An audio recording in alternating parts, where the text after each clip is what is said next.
பசங்களா ஏன் சேர்ல உட்காராம எல்லாம் கீழே உட்காந்துருக்கீங்க? ஒன்றும் இல்லை சார், நீங்கள் நிற்கிறதுனால நாங்கள் கீழே உட்காந்துருக்கோம் சார். டேய், நான் இன்னும் லெசனே ஸ்டார்ட் பண்ணல, அதுக்குள்ளே பேசியே என்ன டயர்ட் ஆக்கிறாதரா. டெய்லி கிளாஸ்ல நடத்தும் போதே ஒழுங்கா படிச்சிருந்தா இப்படி கடைசி டயத்துல ஸ்பெஷல் கிளாஸ்ன்னு வர வேணாம்ல. உங்களால அந்த ஹெச்எம் அம்மாட்ட நல்லா திட்டுவாங்க. ரொம்ப ஒன்றும் தெரியாத மாதிரி பார்க்காதீங்கடா எல்லா பேரும்.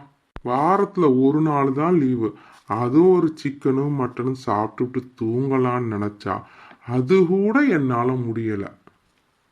சார் ஒன்றும் இல்லை சார், நான் வர வழியில் நம்ம முனியாண்டி விலாஸில் இப்போ தான் வெங்காயத்தை கட் பண்ணவே ஆரம்பிச்சிருக்காங்க. இப்போவே நம்ம ஃபோன் பண்ணி சொல்லிட்டா லஞ்சுக்கு சூடாக கொண்டு வந்து பிரியாணி இறக்கிடுவாங்க சார். படிக்கிறத தவிர்த்து எல்லா விஷயத்துலயும் அப்டேட் இருக்கு உனக்கு. என்னம்மா பொன்னி, கிளாஸ்ல நான் லெசன் எடுத்தாலே சோகமாயிருவேன். இப்ப வேற ஸ்பெஷல் கிளாஸ்க்கு வேற வர சொல்லிட்டேன். இப்ப என்ன என் மேல சோகமா இல்ல கோவமா? ஒன்றும் இல்லை சார், ஞாயிற்றுக்கிழமை வேற கிளாஸை வச்சுப்பட்டு இதில் சோகமா கோவமான்னு எதுக்கு போன வேற. ஐயோ, இன்னைக்கு வேற எங்கள் வீட்டில் சிக்கன் பிரியாணி ஆச்சு. நம்ம போக்குனை பாத்திரத்தை கவுத்து சிங்க்லலாம் வச்சிருப்பாங்க. சரி பசங்களா, நான் நேற்று கிளாஸ்ல இரட்டை கிளவி அடுக்கு தொடர் பத்தி நடத்தினேன்ல, இரட்டை கிளவி பத்தி யாராவது சொல்லுங்க பார்க்கலாம். பொன்னி நீ சொல்லு. இத்தனை பேர் இருக்கும்போது என்கிட்ட தான் கேட்பாரு.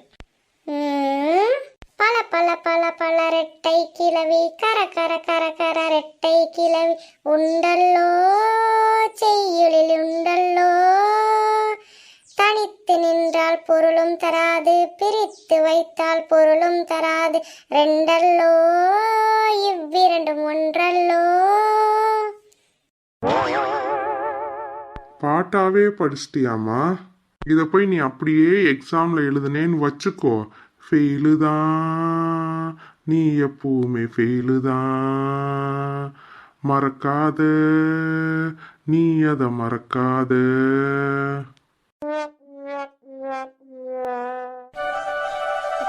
இந்த 5 நிமிஷம் பிரேக் விட்டது எவ்வளோ நிம்மதியா இருக்கு.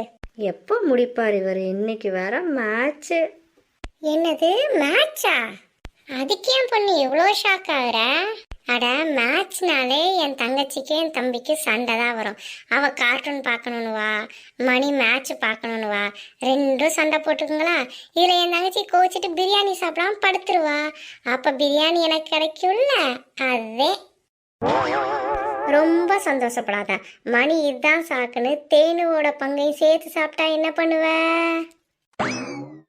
ஆமால, அது பண்ணாலும் பண்ணுவான். சரி விடு பொன்னி, நான் சாயந்தரம் போகிற வழியில் பிரியாணி வாங்கி தரியா? பப்ஸு சாப்பிட்டு போகலான்னு சொல்ல வரேன். என்ன பசங்களா வட்டமேஜ மாநாடு போட்டுட்டு இருக்கீங்க படிக்காம? சாரி சார், கொஞ்ச நேரம் ரெஸ்ட் எடுத்தோம் சார். அப்படிங்களா?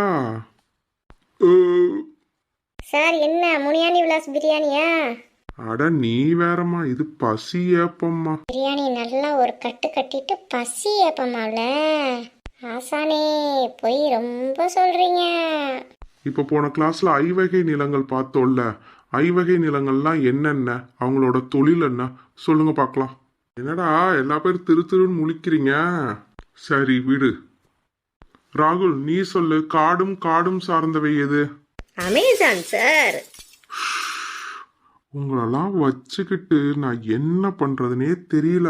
பொன்னி நீ சொல்லுமா, நிலம் சார்ந்த பகுதியின் தொழில் என்ன? ரொம்ப யோசிக்காதம்மா, நீயும் ஏதாவது ஒரு பதில் வச்சிருப்பேல, சொல்லு. Flat promoter sir.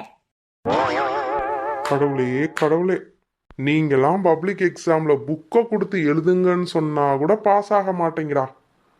பிரேக். இவங்க தெரிஞ்சுட்டு ஆன்சர் சொல்லாம இருக்கிறாங்களா இல்ல நம்மள கலாய்க்கிறாங்களா? விடிய விடிய சொல்லித்தரார் பொன்மாலை பொழுதும் வந்தாச்சு, எங்க வீட்டுக்கு நேரமும் ஆயாச்சு, இன்னும் என்னென்னவோ இந்த சோகங்கள்.